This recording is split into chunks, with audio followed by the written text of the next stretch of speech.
ay nakaano, payong. Talagang sir, kita naman, di ba? Sabi talaga. Kasi ang sabi pa nung ano, ibig namin ng gusto namin para maka... Oo.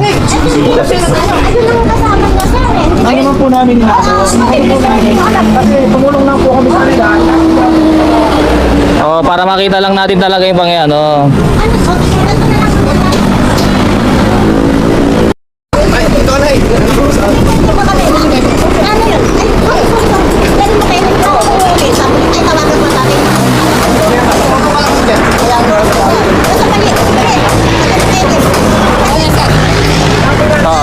Ngayon ano yung naging usapan nyo po? Ayun sir, kumbaga po, hati na lang po kami doon sa motor. Yung na-dispose sa motor. Hati kaya? Sa medical? May palinis na. Palinis na lang. Tawag na lang ako ng rescue na lang na. Parang po dito na lang din po. Paano rescue? Hatid sila doon? Hindi, dito lilinisan siya dito. Okay, sige. Hindi, sige, balik kami kuya no.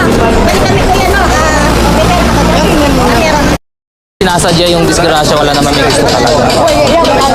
Well, hindi naman natin ginusto yan ganun talaga ang daan.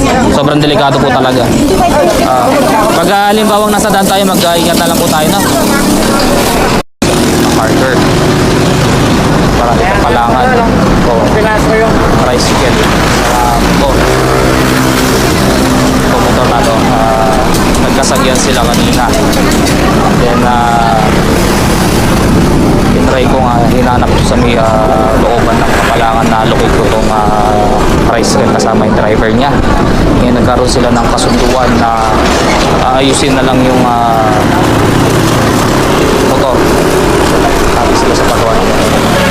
Lalo po sa mga nagbibiyahe po dyan, doble ingat po tayo lalo na mga delikado ng daan. Anytime po pwede tayo matisgrasya, kaya dyan pa rin po yung intensive driving. Lagi po tayo mag-ingat. God bless po.